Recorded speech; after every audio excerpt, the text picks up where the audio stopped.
Hola, bienvenidos a su clase de macroeconomía.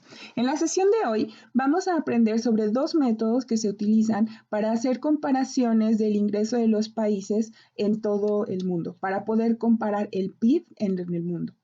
Entonces, tenemos que recordar la definición de que el PIB es precisamente el valor de mercado de todos los bienes y servicios finales que se están produciendo en un país en un periodo determinado. Entonces, dado que estamos contabilizando la producción de cada país, pues es claro que ese PIB se está computando con la propia moneda de cada país. Por lo tanto, si nosotros quisiéramos comparar qué país produce más, pues necesitamos utilizar una moneda en común. Entonces, para eso existen dos métodos principales. El primero de ellos es utilizar el PIB nominal, el cual simplemente significa que tomas la producción de un país y utilizas el tipo de cambio que se observa en el mercado. Por ejemplo, si nosotros computamos el PIB, obviamente va a estar en pesos, pero una vez que lo transformas a PIB, pero internacional, pues entonces vas a simplemente utilizar el tipo de cambio y convertirlo a dólares. Tantos pesos equivalen a tantos dólares. Entonces, el utilizar este método es útil porque justamente estamos haciendo comparaciones internacionales del desempeño económico, ¿no?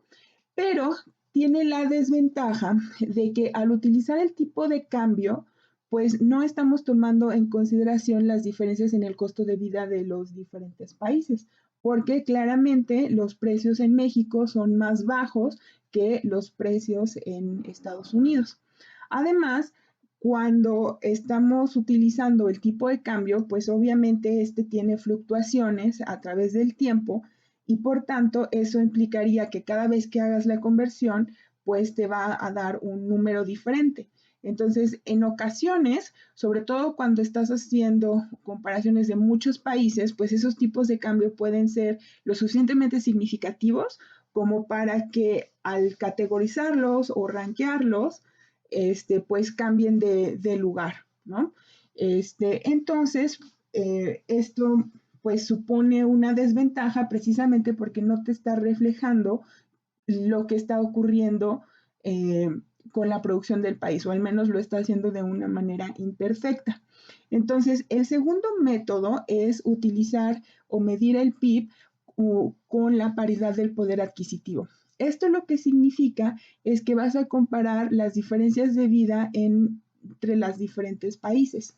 Entonces, este es muy interesante porque eh, así como utilizas el tipo de cambio que observas en el mercado para estimar el PIB nominal en precios internacionales, cuando tú estimas el PIB de poder adquisitivo, estás utilizando también un tipo de cambio, solamente que ese se construye. Entonces, ese tipo de cambio es una moneda que se define como que es el tipo de cambio que se necesitaría para que pudieras comprar el mismo volumen de bienes y servicios en ambos países. Entonces, la ventaja de esto es que este tipo de cambio es relativamente estable a través del tiempo, pero la desventaja es que es más difícil medir el PIB PPA que el PIB nominal. Entonces, intuitivamente esto tiene sentido porque justamente si nosotros pensamos en ejemplos, pues nosotros sabemos que si te cortas el cabello, por ejemplo, en Nueva York, pues eso va a ser más caro a que si te lo cortaras en Lima, ¿no? O si tomas un taxi en París, pues va a ser mucho más caro a que si tomas el taxi en la Ciudad de México, a pesar de que estés recorriendo la misma distancia. Entonces, la paridad de poder adquisitivo está capturando esas diferencias en los niveles de vida entre las naciones. En las próximas diapositivas vamos a ahondar un poco más en este tema. Entonces, con los ejemplos que les acabo de dar anteriormente, justo podemos comprender que ya sea que comparemos el PIB o el PIB per cápita entre países, igual lo estamos haciendo de manera inexacta, porque justamente nos hace falta considerar el nivel de precios. Por tanto, algo que podemos hacer es un ajuste en el PIB. Ahora, ¿a qué nos referimos con ajuste? A ver, nosotros tenemos que tomar en consideración que si existen diferentes niveles de precios en los países, entonces, además de eso, tenemos que sumarles que existen diferencias en los tipos de cambio. Sin embargo, el concepto de arbitraje se refiere a que si una persona observa que se puede comprar de manera más barata un producto en un lado y venderlo más caro en otro, pues entonces va a empezar a hacer transacciones para comprar barato y vender más caro. Entonces, cuando eso ocurre, el arbitraje es posible. Por ejemplo, si nosotros tenemos un tipo de cambio en donde un dólar equivale a 1.6 dólares canadienses y aparte sabes que el precio del automóvil en Estados Unidos es de 20,000 dólares, entonces el equivalente sería que costara 32 dólares canadienses si se vendiera en Canadá.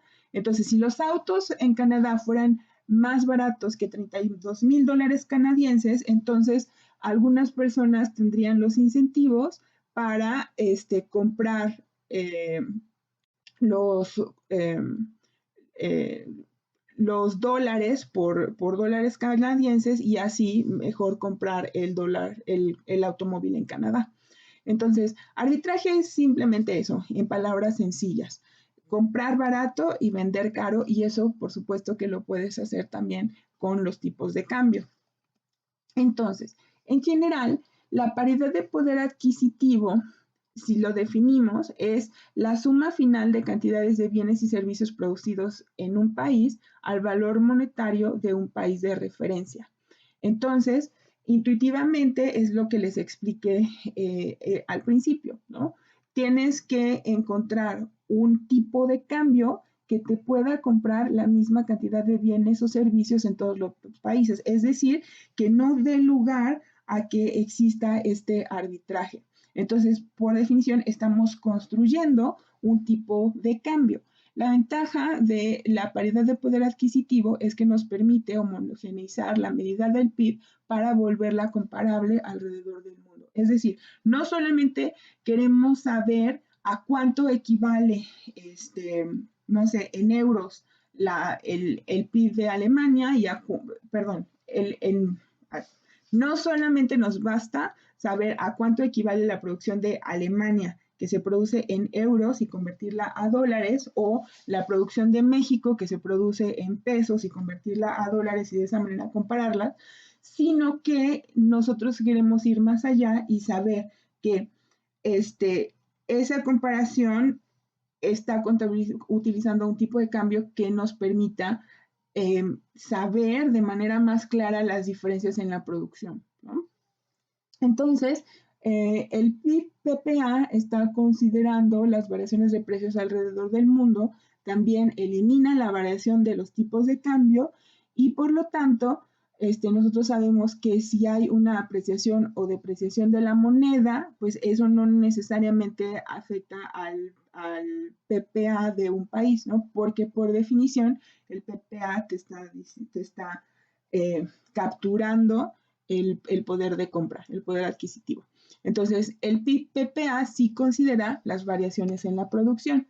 Aquí en este mapa podemos observar igual, es un mapa de intensidades y nosotros observamos que los países desarrollados igual siguen siendo los más intensos y también se observa a los países en desarrollo, ¿no? Es decir, que los países desarrollados pueden comprar más productos que los países en desarrollo. Entonces nos está reflejando este poder de compra, este poder adquisitivo, pero la diferencia es más clara, ¿no? O sea, ya no solamente es la producción en términos absolutos o su valor nominal, sino cuánto es que las personas pueden comprar. En esta gráfica lo que les estoy mostrando es la razón de dividir el PIB-PPA sobre el PIB nominal. Esto corresponde a datos del 2019, pero nos refleja justamente una tendencia muy interesante en la cual nosotros observamos que los países desarrollados tienden a tener una menor diferencia entre el PIB PPA y el PIB nominal, es decir, el PIB PPA y el PIB nominal son muy parecidos, mientras que los países en desarrollo y sobre todo aquellos que son más pobres o conforme más pobres son, la diferencia entre ambas medidas se vuelve mayor, ¿no? Llegando a veces hasta casi 6. Entonces México está en una situación intermedia de alrededor de 2 puntos y algo, pero justamente lo que nos está mostrando es esa diferencia, ¿no? Y aquí les quise mostrar también justamente cómo los rankings van variando dependiendo de si utilizas el PIB en términos nominales, ¿no? Que sería esta columna, así lo utilizas el PIB en PPP o PPA en español. Entonces, aquí quisiera también hacerles una aclaración. Nosotros, si nos centramos en esta primera columna que corresponde justamente a la gráfica anterior que les mostré, estamos tomando en consideración la razón de dividir el PIB PPA sobre nuestro PIB nominal. Y yo ya les expliqué que lo que observamos es que los países conforme menor ingreso tienen, pues la diferencia empíricamente se observa que es mayor, mientras que los países más desarrollados a veces tiende incluso a ser diferente, ¿no? Es decir, el PIB nominal tiende incluso a ser mayor que el PIB PPA. Ahora, esto es interesante porque tenemos que considerar que el PIB PPP y el PIB nominal estamos utilizando diferentes tipos de cambio y esa es la clave. Entonces, cuando nosotros utilizamos el tipo de cambio de mercado para poder estimar el PIB nominal en términos internacionales, que lo más común es dólares, dijimos, pues la fluctuación de ese tipo de cambio refleja justamente los precios, pero de los bienes que se pueden intercambiar, bienes y servicios que se pueden comercializar a nivel internacional. Pero en cambio, el PIB PPA está considerando un tipo de cambio pues más realista, en el sentido de que no solamente consideras bienes comercializables a nivel internacional, sino todo tipo de bienes y servicios que se producen adentro de un país. Entonces, sí es diferente. ¿Por qué? Porque consideren que, que en el PIB PPA estamos considerando también para construir ese tipo de cambio bienes y servicios que son más económicos y que la gente consume más. Por ejemplo, un corte de cabello obviamente no lo puedes comercializar a nivel internacional, pero la gente adentro de su país, por supuesto que sí lo consume. En cambio, un smartphone, por ejemplo, o un iPhone, ese claro que sí se puede comercializar y sí definitivamente está siendo capturado con el tipo de cambio de mercado, pero por supuesto que es un bien más caro. Entonces, por eso es que se refleja estas diferencias cuando consideramos la paridad de poder adquisitivo, ¿no? Con la paridad de poder adquisitivo es como si estuviéramos contabilizando que el poder de compra adentro de un país aumenta. Sí, por supuesto que es más barato, ¿no? Por supuesto que a un médico, a un cirujano se le paga menos en México que en Estados Unidos o en Alemania, ¿no?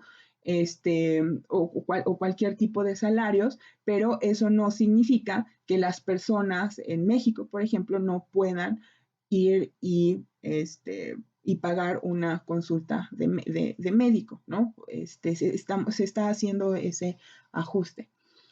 Entonces, en general, aquí pues nos damos una idea en esta columna, ¿no? Del PIB nominal, cuánto es el PIB en dólares, en términos, para poder hacer la comparación. Y esta otra columna, como ya dijimos, pues es el ranking, ¿no? Entonces, en este caso, sabemos que, por ejemplo, Estados Unidos es el país con mayor PIB a nivel internacional. México sería la economía número 15, ¿no? En producción. Aquí estamos viéndolo en PIB en general. Y aquí estamos después haciendo el ajuste para tomar en consideración el poder de paridad de compra. Entonces, en este caso, Estados Unidos baja al número 2 y México aumenta al número 11. Es decir, sería equivalente a decir que México es la 11ª economía que más produce. Ahora, acuérdense aquí que estamos viendo solamente la producción. Y por eso es que en esta otra columna estamos considerando el PIB per cápita, que ya habíamos dicho que ajusta por el número de personas entre las cuales tienes que dividir esa producción o ese ingreso que se produce, ¿cierto? Entonces, cuando hacemos esa comparación, de nuevo, aquí tenemos en términos nominales esta columna, y nosotros aquí, por ejemplo, vemos que en Estados Unidos baja al número 8 y nosotros en México bajamos hasta el número 69, ¿no? En riqueza per cápita. Pero de nuevo, cuando lo ajustamos, porque este proceso se puede hacer también, este proceso de utilizar un tipo de cambio PPA se puede aplicar tanto al PIB como al PIB per cápita, ¿no? Entonces, en este caso, en Estados Unidos baja al 11 y México sube al 68. Entonces, aquí lo que quiero que vean es que si se fijan en el ranking, cuando utilizamos el PIB PPA o el PIB per cápita PPA, aumenta un poquito con respecto al PIB nominal, justamente porque estamos reflejando este concepto que les acabo de explicar, ¿no? Que un tipo de cambio de mercado solamente considera bienes y servicios que sí se pueden comercializar a nivel internacional y el tipo de cambio ajustado por poder de paridad adquisitivo, perdón, por paridad de poder adquisitivo, pues justamente nos refleja lo que la población en general está comprando a pesar de esta diferencia de precios entre las diferentes naciones que estamos comprando, ¿no? Y, muy bien, entonces, ya que entendemos el concepto de PPA, de paridad de poder adquisitivo, y sabemos que se puede aplicar también al PIB o al PIB per cápita, de hecho, en general, a cualquier valor nominal, entonces surge la pregunta, ¿cómo es que vamos a estimar pues ese tipo de cambio? ¿No? Porque por definición lo estamos construyendo. Entonces, la respuesta es que ese tipo de cambio PPA se calcula utilizando una canasta de precios que incluya tanto bienes como servicios y que tome como referencia a un país para hacer esa comparación. Entonces, se tiene esa canasta, pero para construir esa canasta, es decir, para saber qué bienes se van a estar utilizando como referencia para construir este tipo de cambio, entonces, pues nosotros podemos empezar a notar que existen ciertos inconvenientes, ¿no? ¿Por qué? Porque para poder determinar esa canasta, pues tienes que asegurarte de que los bienes existan en todos los países, que tengan más o menos la misma calidad en todos los países y que aparte estén disponibles o que se puedan comprar en todos los países, ¿no? Entonces, sí es importante porque, por ejemplo, existen, no sé, para poder construir ese PPA, nosotros necesitamos encontrar, por ejemplo, un bien y sin que nos pueda dar la referencia, es decir, ese tipo de cambio al cual tanto los mexicanos como, no sé, los australianos, los estadounidenses, los franceses, los peruanos, todo el mundo podamos comprarlos. Entonces eso implica que ese bien que tú elijas se tiene que poder comprar en todos los lugares. Entonces, si por ejemplo tú eliges nopales, pues el elegir nopales te representa un problema, ¿cierto? Porque muy probablemente los nopales no se den, por ejemplo, en Canadá, entonces no te serviría como bien de referencia. O si se llegaran a dar, muy posiblemente no sé, quizás se importaron o es muchísimo más difícil conseguirlos o exista una diferencia de calidad, también podría ser, ¿no? O sea, que ya allá lleguen, no sé, menos, eh, pues, no sé, que se tarden más, es el punto. Entonces, en general, mi punto aquí es que tienes que elegir un bien que cumpla con estas características siempre, que exista, que tenga una calidad comparable y que esté disponible.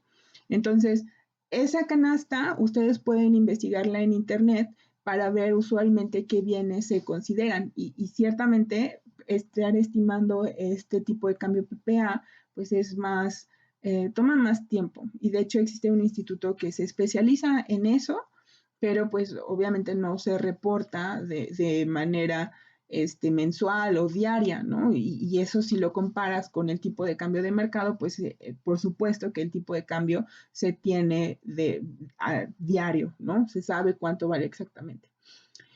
Entonces, como estimarlo es más complejo y se tarda más, por eso existe algo que nosotros llamamos índice Big Mac. El índice Big Mac lo creó The Economist y lo que hace es literalmente utilizar una hamburguesa Big Mac de McDonald's para construir este tipo de cambio PPA, ¿no? ¿Por qué eligen la Big Mac? Pues precisamente porque cumple con estas tres características. Nosotros sabemos que no importa en qué país vivas, pues existe seguro un McDonald's.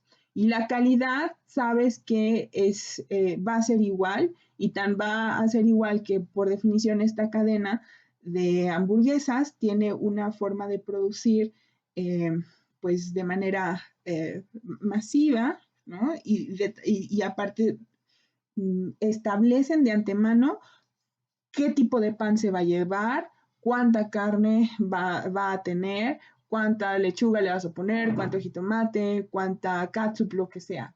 Son idénticas, ¿sí?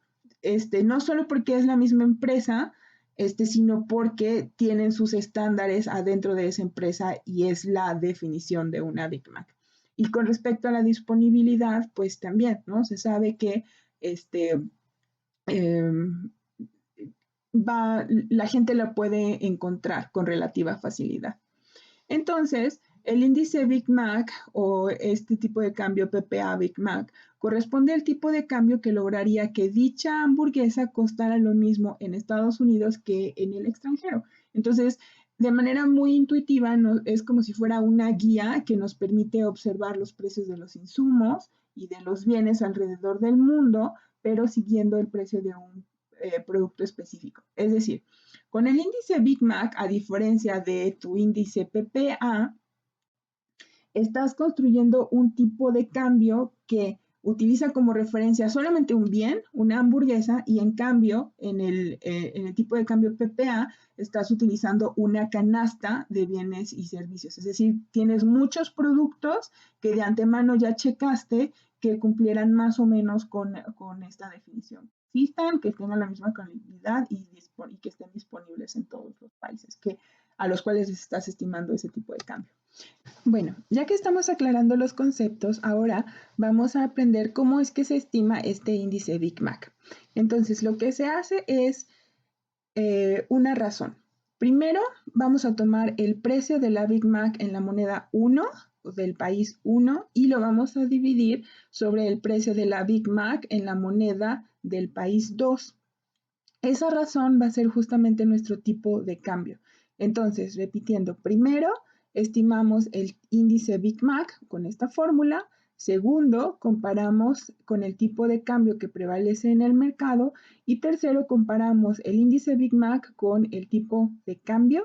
Aquí, solo como aclaración, el tipo de cambio hay que recordar que es aquel que nosotros observamos cuando queremos comprar otra moneda, ¿no? Por ejemplo, si nosotros queremos ahorita comprar dólares y vamos al banco, el precio al que nos lo vendan, ese es el tipo de cambio. También lo reporta, por ejemplo, el Banco de México y ese es un reporte un tanto más limpio, ¿no? Porque a veces diferentes instituciones financieras cobran diferentes comisiones, entonces por eso nos es útil tener esa referencia.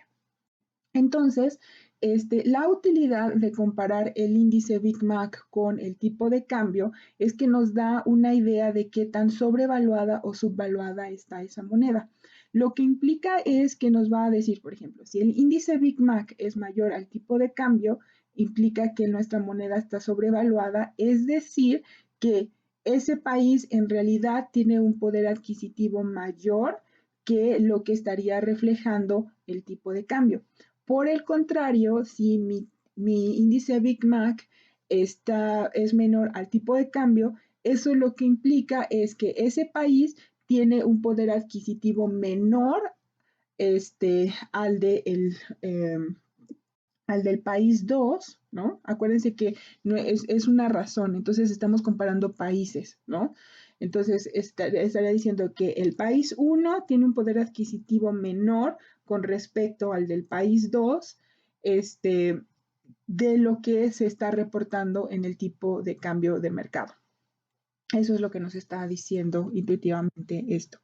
Entonces, aquí lo que nosotros estamos viendo es justamente, vamos a checar un ejemplo. Estamos comparando Reino Unido y Estados Unidos, en este caso específicamente los precios en julio de 2008.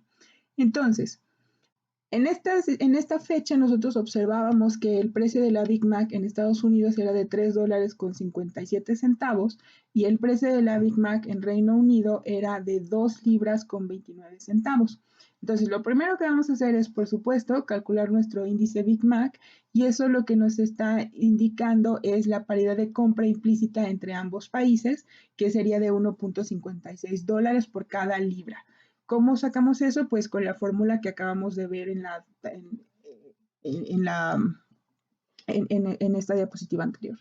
Entonces, índice Big Mac es $3 por 57 centavos sobre 2 libras con 29 centavos nos da 1.56.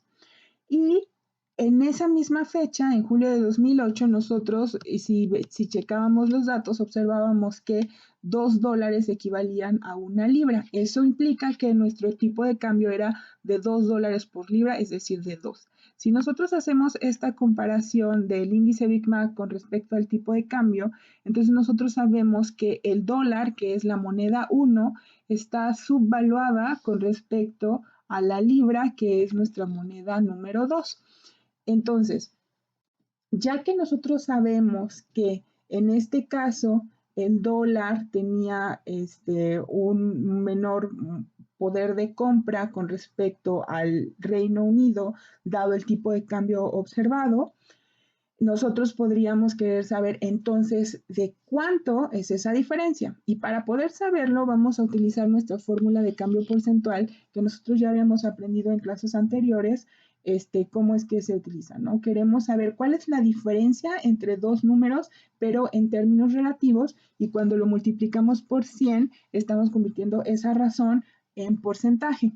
Entonces, eso implica que restamos la moneda, nuestra moneda que nos importa, que sería la moneda 1, con respecto a la de referencia, que sería la 2, la dividimos con respecto a 2, porque de nuevo estamos haciéndolo todo en términos relativos, queremos saber la distancia, y ya que lo multiplicamos por 100 obtenemos que el dólar está subvaluado con respecto a la libra en 22%.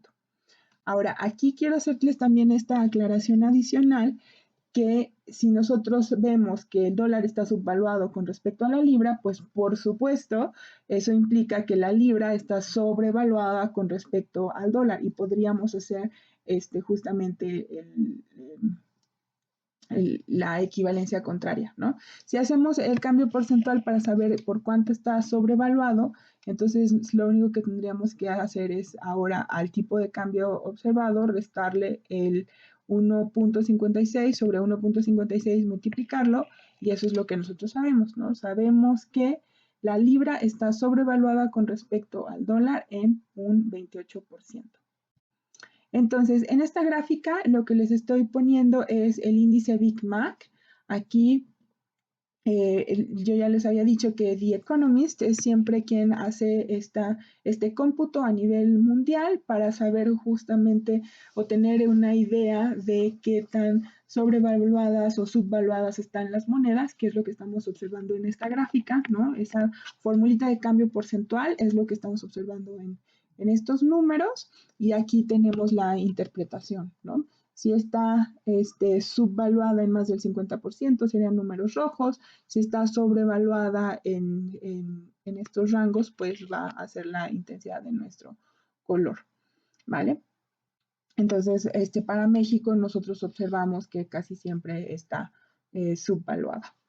Entonces, como conclusión, a ver, nosotros en la clase pasada aprendimos que justamente el PIB es un buen indicador de la actividad económica y es un proxy razonable del bienestar de la sociedad. Nosotros ya habíamos visto que proxy significa que tienes ese número o esa figura que está representando el valor de algo más, pero que no necesariamente son lo mismo. Te sirve para saber más o menos cómo se comporta y por eso decimos que razonablemente nos dice cuál es el bienestar de una sociedad, ¿vale? Entonces, a pesar de esto, pues si nosotros reconocemos las limitantes de el PIB como indicador macroeconómico y sobre todo como indicador de bienestar, pues nosotros sabemos que existen otros indicadores alternativos que nos proveen información complementaria al respecto. En la clase pasada aprendimos sobre el PIB verde, sobre el Gini, sobre la curva de Lorenz, y en esta ocasión nos centramos más bien sobre la observación o que por definición el PIB no nos captura las diferencias en el poder de compra y una vez que lo ajustamos por poder de paridad adquisitivo, es decir, nuestro PIB-PPA, ahora sí podemos saberlo y en conclusión quedamos que por definición ese tipo de cambio es el que nos permitiría saber a qué tipo de cambio ambos países podrían estar comprando la misma cantidad de bienes y servicios. Bueno, entonces con esto concluimos nuestra sesión y ahora llega la sección donde ustedes van a tener que trabajar por su cuenta. La primera es la pregunta de reflexión, donde van a hacer una estimación del índice Big Mac y van a comparar ahora Alemania con respecto a Estados Unidos con datos del 2009. Van a estimar el índice Big Mac, después van a explicar si está sobrevaluada o subvaluada y después el porcentaje por el cual lo está. Y en segundo lugar van a hacer exactamente lo mismo, pero ahora utilizando el dólar como moneda número 1 y van a escribir sus conclusiones. Después, para el proyecto México en Números, van a estar buscando información sobre el tipo de cambio a lo largo del tiempo. Y de tarea van a investigar información sobre el PIB-PPA, sobre el índice Big Mac y el tipo de cambio y contestar las preguntas subsecuentes. Y por último, existen estos ejercicios complementarios. No son obligatorios, pero podrían serles útil para que ustedes comprendan de mejor manera y razonen, reflexionen al respecto. Y bueno, aquí tenemos la bibliografía y con eso damos por terminada nuestra sesión.